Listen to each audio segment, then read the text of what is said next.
Hi hi hello ನಮಸ್ಕಾರ ಎಲ್ಲರಿಗೂ nature spirit 9 at Kannada tarot card ರೀಡಿಂಗಿಗೆ ವೆಲ್ಕಮ್.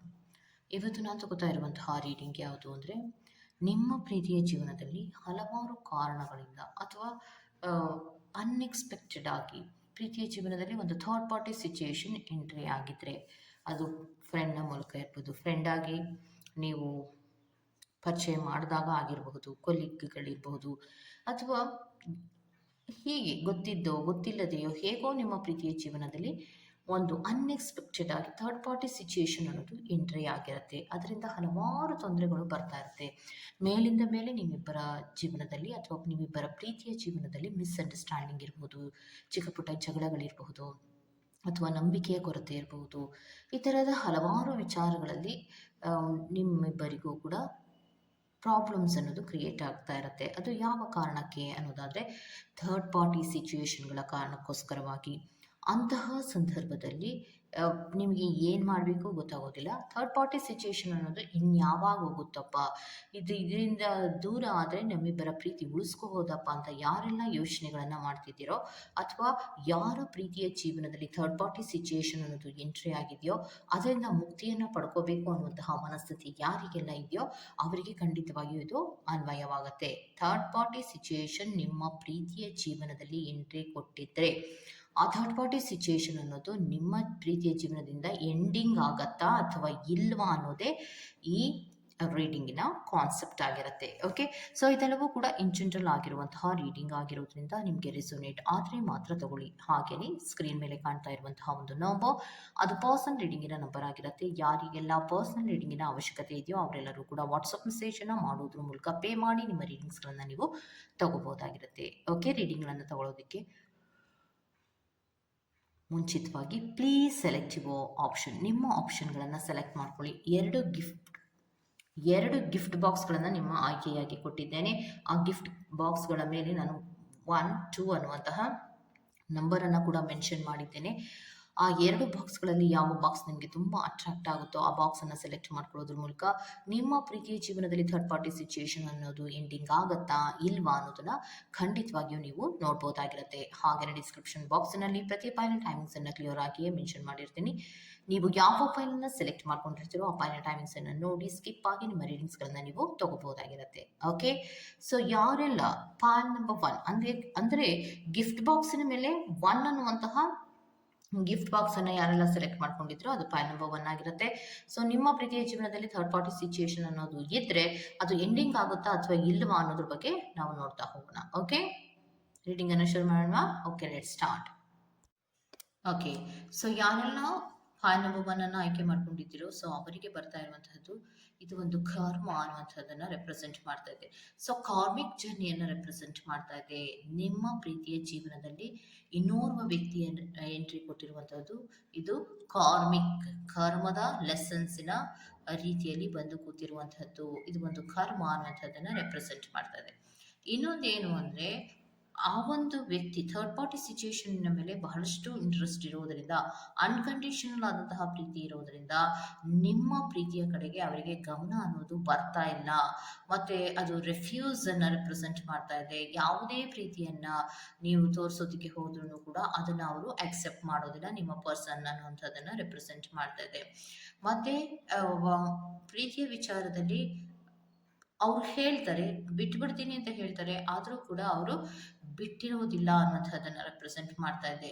ಸೊ ಎಷ್ಟೋ ಬಾರಿ ಒಂದು ಟೀಮ್ ವರ್ಕ್ ಅನ್ನುವಂತಹ ರೀತಿಯಲ್ಲಿ ಎಲ್ಲರ ಹತ್ರ ಅಥವಾ ಫ್ರೆಂಡ್ಸ್ ಹತ್ರ ಇರ್ಬೋದು, ಫ್ಯಾಮಿಲಿ ಹತ್ರ ಇರ್ಬೋದು, ಎಲ್ಲರ ಹತ್ರ ಹೇಳಿ ಮಾತಾಡಿ ಸರಿ ಮಾಡ್ಕೊಳ್ಳುವಂತಹ ಪ್ರಯತ್ನಗಳನ್ನು ಕೆಲವೊಬ್ರು ಮಾಡಿರ್ತೀರಾ. ಆದರೂ ಕೂಡ ಅದು ಸರಿ ಹೋಗಿರೋದಿಲ್ಲ. ಯಾತಕ್ಕೆ ಅಂದರೆ, ಎರಡು ದೋಣಿಗಳ ಪ್ರಯಾಣ ಏಕಕಾಲದಲ್ಲಿ ನಡೀತಾ ಇರತ್ತೆ. ಗೊತ್ತಿದ್ದು ಕೆಲವೊಬ್ಬರಿಗೆ ವಿಚಾರಗಳು ಗೊತ್ತಿರತ್ತೆ, ಕೆಲವೊಬ್ಬರಿಗೆ ಗೊತ್ತಿರೋದೇ ಇಲ್ಲ. ಸೊ ನಾನು ಮಾತಾಡ್ಸೋದಿಲ್ಲ, ಥರ್ಡ್ ಪಾರ್ಟಿ ಸಿಚುಯೇಷನ್ ಅನ್ನ ಎಂಡಿಂಗ್ ಮಾಡಿದ್ದೇನೆ, ಯಾವುದೇ ಕಾರಣಕ್ಕೂ ನಾನು ಮಾತಾಡ್ಸಲ್ಲ, ಬ್ಲಾಕ್ ಮಾಡಿದ್ದೇನೆ ನೋಡು ಅಂತ ಹೇಳೋದ್ರ ಮೂಲಕ ನಿಮ್ಮ ಮನವೊಲಿಸುವಂತಹ ಪ್ರಯತ್ನವನ್ನ ಮಾಡ್ತಿರ್ತಾರೆ. ಬಟ್ ನಿಜವಾಗಿಯೂ ಕೂಡ ಅವರು ಥರ್ಡ್ ಪಾರ್ಟಿ ಸಿಚುಯೇಷನ್ ಅನ್ನ ಎಂಟ್ರಿ ಮಾಡಿಕೊಂಡಂತಹ ಥರ್ಡ್ ಪಾರ್ಟಿ ಸಿಚುಯೇಷನ್ ಅನ್ನ ಎಂಡಿಂಗ್ ಮಾಡಿರೋದೇ ಇಲ್ಲ ಅನ್ನೋದನ್ನ ರೆಪ್ರೆಸೆಂಟ್ ಮಾಡ್ತಾ ಇದೆ. ಮತ್ತೆ ಇನ್ನೊಂದು ಏನು ಅನ್ನೋದಾದ್ರೆ, ಪ್ರೀತಿಯ ವಿಚಾರದಲ್ಲಿ ಲ್ಯಾಕ್ ಆಫ್ ಫೋಕಸ್ ಅನ್ನು ರೆಪ್ರೆಸೆಂಟ್ ಮಾಡ್ತಾ ಇದೆ, ಇಗ್ನೋರೆನ್ಸ್ ಅನ್ನು ರೆಪ್ರೆಸೆಂಟ್ ಮಾಡ್ತಾ ಇದೆ, ಮತ್ತೆ ಡಿಸ್ಹಾನೆಸ್ಟಿಯನ್ನು ರೆಪ್ರೆಸೆಂಟ್ ಮಾಡ್ತಾ ಇದೆ.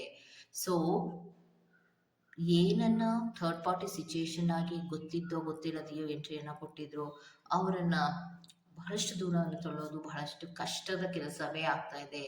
ಸದ್ಯಕ್ಕಂದು ಥರ್ಡ್ ಪಾರ್ಟಿ ಸಿಚುಯೇಷನ್ ಅನ್ನ ಎಂಡಿಂಗ್ ಮಾಡೋದು ಕಷ್ಟ ಅನ್ನುವಂಥದ್ದನ್ನ ರೆಪ್ರೆಸೆಂಟ್ ಮಾಡ್ತಾ ಇದೆ, ಮತ್ತು ಸುಮಾರು ದಿನಗಳ ಕಾಲದವರೆಗೂ ಇದು ಟೈಮ್ ತಗೊಳುತ್ತೆ, ಅಷ್ಟೊಂದು ಈಸಿ ಅಲ್ಲ ಅನ್ನುವಂಥದ್ದನ್ನ ಪಾಯಿಂಟ್ ನಂಬರ್ 1 ಅವರಿಗೆ ರೆಪ್ರೆಸೆಂಟ್ ಮಾಡ್ತಾ ಇದೆ. ಥರ್ಡ್ ಪಾರ್ಟಿ ಸಿಚುಯೇಷನ್ ಅನ್ನೋದು ಅಷ್ಟೊಂದು ಈಸಿ ಅಲ್ಲ, ಈಸಿಯಾಗಿ ಅದನ್ನ ಎಂಡಿಂಗ್ ಮಾಡುವಂತಹ ಸಾಧ್ಯತೆಗಳು ತೀರಾ ಕಡಿಮೆ ಇದೆ ಅನ್ನುವಂಥದ್ದನ್ನ ರೆಪ್ರೆಸೆಂಟ್ ಮಾಡ್ತಾ ಇದೆ. Okay, go to the next point number 2.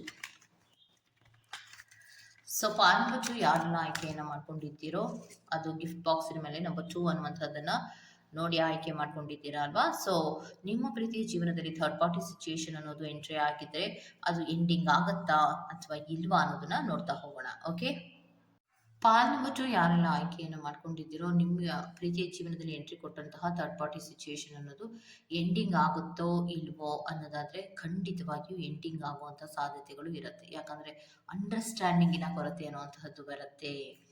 ಮತ್ತೆ ಥರ್ಡ್ ಪಾರ್ಟಿ ಸಿಚುಯೇಷನ್ಗಳನ್ನ ಎಂಟ್ರಿ ಕೊಟ್ಟಾಗ ಸಮಾಧಾನವಾಗಿ ಖುಷಿಯಾಗಿ ಇದ್ದಂತಹ ವ್ಯಕ್ತಿ ಸ್ವಲ್ಪ ದಿನದ ತದನಂತರದಲ್ಲಿ ಅವರಿಬ್ಬರಲ್ಲಿಯೂ ಕೂಡ ಆರ್ಗ್ಯುಮೆಂಟ್ಸ್ ಅನ್ನೋದು ಶುರು ಆಗತ್ತೆ, ಇಬ್ಬರಲ್ಲಿಯೂ ಕೂಡ ಹೊಂದಾಣಿಕೆಯ ಕೊರತೆ ಅನ್ನೋದು ಶುರು ಆಗತ್ತೆ, ಇಬ್ಬರಲ್ಲಿಯೂ ನಾನು ಮೇಲೆ ನೀನು ಕೆಳಗೆ ಅನ್ನುವಂತಹ ಒಂದು ಕಾಂಪಿಟೇಷನ್ ಅನ್ನೋದು ಜಾಸ್ತಿ ಆಗತ್ತೆ. ಅಂತಹ ಸಂದರ್ಭದಲ್ಲಿ ಅನ್ಸರ್ಟನಿಟಿಗಳು ರೆಪ್ರೆಸೆಂಟ್ ಆಗತ್ತೆ. ಯಾವಾಗ ಅನ್ಸರ್ಟನಿಟಿಗಳು ರೆಪ್ರೆಸೆಂಟ್ ಆಗುತ್ತೋ ಪ್ರೀತಿಯ ವಿಚಾರದಲ್ಲಿ ಏನನ್ನೋ ಮುಚ್ಚಿಡ್ತಿದ್ದಾರೆ ಅನ್ನುವಂತಹ ಅನುಮಾನಗಳು ತಾನೇ ಉದ್ಭವವಾಗತ್ತೆ. ಅಂತಹ ಸಂದರ್ಭದಲ್ಲಿ ನಿಮ್ಮ ಪ್ರೀತಿಯನ್ನ ನೀವು ಉಳಿಸ್ಕೊಳ್ಳೋದಕ್ಕೆ ಸಾಧ್ಯ ಆಗತ್ತೆ ಅನ್ನುವಂಥದ್ದನ್ನ ರೆಪ್ರೆಸೆಂಟ್ ಮಾಡ್ತಾ ಇದೆ. ಸೊ ಕೆಲವೊಬ್ರು ಏನ್ ಮಾಡ್ತಾರೆ ಅಂದ್ರೆ ಪ್ರೀತಿಯ ಜೀವನದಲ್ಲಿ ಥರ್ಡ್ ಪಾರ್ಟಿ ಸಿಚುಯೇಷನ್ ಎಂಟ್ರಿ ಆದ ತಕ್ಷಣವೇ ಏನ್ ಮಾಡ್ತಾರೆ, ಹೋಗ್ಲಿ ಬಿಡೋ, ಏನೋ ನನಗೆ ಮೋಸ ಮಾಡಿದ್ರು, ನಾನು ಬೇರೆಯವ್ರಿಗೆ ಮೋಸ ಮಾಡಬಾರ್ದು ಅಂತನೋ ಅಥವಾ ನಾನು ಅವರಿಬ್ಬರಿಗೆ ತೊಂದರೆ ಕೊಡಬಾರ್ದು ಅಂತನೋ ಕೆಲವೊಬ್ರು ಸೈಲೆಂಟ್ ಆಗಿರ್ತಾರೆ. ಎಷ್ಟೇ ನೋವಾಗ್ತಾ ಇದ್ರು ಯಾವುದೇ ರೀತಿಯಲ್ಲಿಯೂ ಕೂಡ ಬೇಡ ಅಂತ ಜಗಳ ಆಡೋದಾಗ್ಲಿ ಅಥವಾ ಯಾಕೆ ಮಾಡ್ಕೊಂಡೆ ಅನ್ನೋದಾಗ್ಲಿ, ಕೆಲವೊಮ್ಮೆ ಕೇಳಿದ್ರು ಕೂಡ ಪ್ರಶ್ನೆಗಳನ್ನ ಅವ್ರು ಅಷ್ಟೊಂದು ಅಪೋಸ್ ಅನ್ನ ಮಾಡೋದಿಲ್ಲ. ಯಾಕಂದ್ರೆ ನೀವೇ ಮಾತುಗಳನ್ನ ಕಡಿಮೆ ಮಾಡ್ತಾ ಇರ್ತೀರಾ, ಏನೋ ನಿಮ್ಮ ಫೀಲಿಂಗ್ಸ್ ಗಳನ್ನ ಶೇರ್ ಮಾಡ್ಕೊಳ್ಳೋದೇ ಕಡಿಮೆ ಮಾಡ್ಕೊಂಡಿರ್ತೀರಾ, ಕಮ್ಯುನಿಕೇಶನ್ಸ್ ಅನ್ನ ಕಡಿಮೆ ಮಾಡ್ಕೊಂಡಿರ್ತೀರಾ.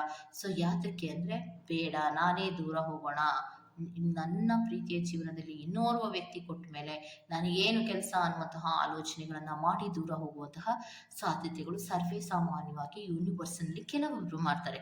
ಮತ್ತೆ ಕೆಲವೊಬ್ರು ಏನ್ ಮಾಡ್ತಾರೆ ಅಂದ್ರೆ ಕಾದು ನೋಡೋಣ ಬಿಡು, ಕೆಲವೊಮ್ಮೆ ಜಗಳವೂ ಕೂಡ ಆಡ್ತಾರೆ, ಮತ್ತೆ ಕೆಲವೊಮ್ಮೆ ಥರ್ಡ್ ಪಾರ್ಟಿ ಸಿಚುಯೇಷನ್ ಬಿಡಿಸುವಂತಹ ಪ್ರಯತ್ನ ಅಂದ್ರೆ ಅವರ ದೂರ ತಳ್ಳುವಂತಹ ಪ್ರಯತ್ನವನ್ನ ಮಾಡಿರ್ತಾರೆ. ಯಾಕಂದ್ರೆ ಪ್ರೀತಿಯನ್ನ ಬಿಟ್ಕೊಡೋದಕ್ಕೆ ಸಾಧ್ಯನೇ ಇಲ್ಲ ಅನ್ನುವಂತಹ ಕೆಲವೊಬ್ರು ವ್ಯಕ್ತಿಗಳು. ಆದ್ರೆ ಇಲ್ಲಿ ಪಾಲುಮಚ್ಚವನ್ನ ಯಾರೆಲ್ಲ ಆಯ್ಕೆಯನ್ನು ಮಾಡ್ಕೊಂಡಿದ್ದೀರಾ, ಇಲ್ಲಿ ಏನ್ ಹೇಳ್ತಾ ಇದ್ದಾರೆ ಅಂದ್ರೆ ಹೌದು ಥರ್ಡ್ ಪಾರ್ಟಿ ಸಿಚುಯೇಷನ್ ಅನ್ನೋದು ಎಂಟ್ರಿ ಆಗತ್ತೆ, ಬಟ್ ಅವರಿಬ್ಬರಲ್ಲಿ ಹೊಂದಾಣಿಕೆಯ ಕೊರತೆ ಅನ್ನೋದು ಶುರು ಆಗತ್ತೆ. ತುಂಬಾ ಜಗಳಗಳನ್ನ ಆಡ್ತಾರೆ, ಒಬ್ರಿಗೊಬ್ರಿಗೆ ಬಚ್ಚಿಡುವಂತಹದ್ದು, ಅವ್ರ ವಿಚಾರಗಳೆಲ್ಲವನ್ನ ಸುಳ್ಳು ಹೇಳಿ ಎಂಟ್ರಿಯನ್ನ ಕೊಟ್ಟಿರುವಂತಹದ್ದು ಇರ್ಬೋದು ಪ್ರೀತಿ ಜೀವನದಲ್ಲಿ. ಈ ರೀತಿ ಹಲವಾರು ಚೇಂಜಸ್ಗಳು ಮೇಲಿಂದ ಮೇಲೆ ಆಗ್ತಾ ಇರುತ್ತೆ. ಸೊ ಅಂತಹ ಸಂದರ್ಭದಲ್ಲಿ ನಿಮ್ಮ ಪ್ರೀತಿಯನ್ನ ನೀವು ಉಳಿಸ್ಕೊಳ್ಳೋದಕ್ಕೆ ಸಾಧ್ಯ ಇರುತ್ತೆ. ಒಂದು ತಾಳ್ಮೆಯ ಒಂದು ಕಮ್ಯುನಿಕೇಶನ್ಸ್ ಅನ್ನ ಮಾಡುವುದರಿಂದ ಖಂಡಿತವಾಗಿಯೂ ನಿಮ್ಮ ಪ್ರೀತಿಯನ್ನ ನೀವು ಉಳಿಸ್ಕೋಬಹುದಾಗಿರುತ್ತೆ. ಅಂಡ್ ಎಗೇನ್ ಒಂದು ಮ್ಯಾನಿಫೆಸ್ಟೇಷನ್ ಇಂದ ಕೂಡ ನಿಮ್ಮ ಪ್ರೀತಿಯನ್ನ ನೀವು ಉಳಿಸ್ಕೋಬಹುದಾಗಿರುತ್ತೆ.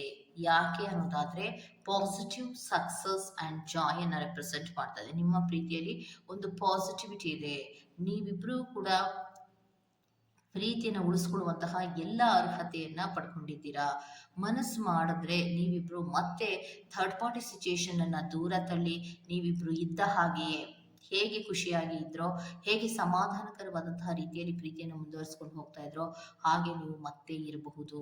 ಆದರೆ ದೇವರ ಸಹಾಯವನ್ನ ಪಡ್ಕೊಳ್ಳಿ, ನೀವು ನಂಬುವ ದೇವರ ಸಹಾಯವನ್ನ ಪಡ್ಕೊಳ್ಳಿ, ಅಥವಾ ಕೆಲವೊಂದು ಮ್ಯಾನಿಫೆಸ್ಟೇಷನ್ ಮೆಥಡ್ಗಳನ್ನ ಮಾಡೋದ್ರ ಮೂಲಕ ನೀವು ಕ್ಲೆವರ್ ಆಗಿ ಇದ್ರೆ ನಿಮ್ಮ ಪ್ರೀತಿಯನ್ನ ನೀವು ಉಳಿಸ್ಕೋಬಹುದು. ಥರ್ಡ್ ಪಾರ್ಟಿ ಸಿಚುಯೇಷನ್ ನ ನಿಮ್ಮ ಪ್ರೀತಿಯ ಜೀವನದಿಂದ ದೂರ ತಳ್ಳಬಹುದು ಅನ್ನೋದನ್ನ ರೆಪ್ರೆಸೆಂಟ್ ಮಾಡ್ತಾ ಇದೆ. ಅಂತಹ ದೊಡ್ಡ ತೊಂದರೆಗಳೇನು ಇಲ್ಲ, ಸ್ವಲ್ಪ ವೇಟಿಂಗ್ ಅಲ್ಲಿ ಇದ್ದು ತಾಳ್ಮೆಯಿಂದ ನೀವು ಕೆಲವೊಂದು ಮುಂದುವರಿಕೆಗಳನ್ನು ಮಾಡೋದ್ರಿಂದ ನಿಮ್ಮ ಪ್ರೀತಿ ನಿಮಗೆ ವಾಪಸ್ ಸಿಗುತ್ತೆ. ಥರ್ಡ್ ಪಾರ್ಟಿ ಸಿಚುಯೇಷನ್ ಅನ್ನೋದು ಎಂಡಿಂಗ್ ಆಗತ್ತೆ ಅನ್ನುವಂಥದ್ದನ್ನ ರೆಪ್ರೆಸೆಂಟ್ ಮಾಡ್ತಾ ಇದೆ. ಓಕೆ, ಸೊ ಇದಿಷ್ಟು ಪಾರ್ಟ್ ನಂಬರ್ 2 ಅವರ ರೀಡಿಂಗ್ ಆಗಿರುತ್ತೆ. ಈ ತರಹದ ರೀಡಿಂಗ್ ನಿಮ್ಗೆ ಇಷ್ಟ ಆಗಿದೆ ದಯವಿಟ್ಟು ಸಬ್ಸ್ಕ್ರೈಬ್ ಮಾಡಿ, ಪಕ್ಕದಲ್ಲಿರುವಂತಹ ಬೆಲ್ ಐಕಾನ್ ಅನ್ನು ಪ್ರೆಸ್ ಮಾಡಿ.